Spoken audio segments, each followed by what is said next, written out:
পশ্চিমবঙ্গ বিধানসভা নির্বাচনে রাজনৈতিক দলগুলোর টার্গেট মুসলিম ভোট। তাই তো নির্বাচনকে সামনে রেখে মুসলমানদের মন জয় করতে প্রার্থীরা প্রচেষ্টা চালিয়ে যাচ্ছেন। বিশেষ করে ঈদ জামাতের অনুষ্ঠানে গিয়ে মুসলিম সম্প্রদায়ের মানুষদের সাথে সৌজন্য বিনিময় করেন ডান বাম রাজনৈতিক দলগুলোর প্রার্থীরা।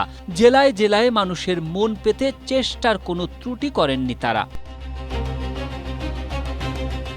ঈদের দিন সকালটা শুরু হয়েছিল রাজ্যের মুখ্যমন্ত্রী এবং ক্ষমতাসীন দল তৃণমূল কংগ্রেস প্রধান মমতা ব্যানার্জির হাত ধরে। নিজের ভাতিজা এবং দলের সংসদ সদস্য অভিষেক ব্যানার্জিকে সাথে নিয়ে রেড রোডে ঈদের জামাতে উপস্থিত হয়ে মোদী সরকারের সমালোচনা করেন এবং মুসলিম সম্প্রদায়ের পাশে থাকার আশ্বাস দেন তিনি।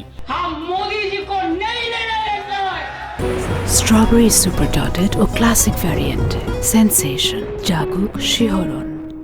অন্যদিকে উত্তর দমদম বিধানসভা কেন্দ্রে বামফ্রন্ট মনোনীত সিপিআইএম প্রার্থী দীপশিতা ধর খুশি ঈদের দিন ফতুল্লাপুর সংখ্যালঘু মানুষের সাথে দেখা করেন এবং শুভেচ্ছা বিনিময় করেন। পান্ডুয়া বিধানসভার অন্তর্গত জিটি রোডে ঈদের নামাজে উপস্থিত ছিলেন তৃণমূল কংগ্রেসের প্রার্থী সমীর চক্রবর্তী। ওই নামাজে দেখা যায় সাংসদ রচনা ব্যানার্জিকেও ঈদের মঞ্চ থেকেই তৃণমূল প্রার্থীকে আসন্ন নির্বাচনে জয়ী করে মমতা ব্যানার্জির হাতকে শক্ত করার আহ্বান জানান রচনা।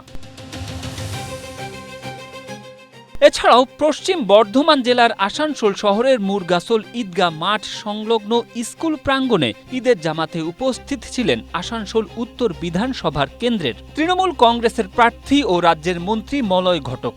নামাজ শেষে মুসলিম সম্প্রদায়ের মানুষের সঙ্গে দেখা করে তাদের ঈদের শুভেচ্ছা জানান এবং সৌহার্দ্যের বার্তা দেন। পরে বক্তব্য রাখতে গিয়ে মলয় ঘটক বলেন, আমরা আশা করব আগামী দিনেও উন্নয়নের ধারা বজায় থাকবে এবং মমতা ব্যানার্জি পুনরায় মুখ্যমন্ত্রী হিসেবে দায়িত্ব গ্রহণ করবেন। Tarek Ahmed, Asia post.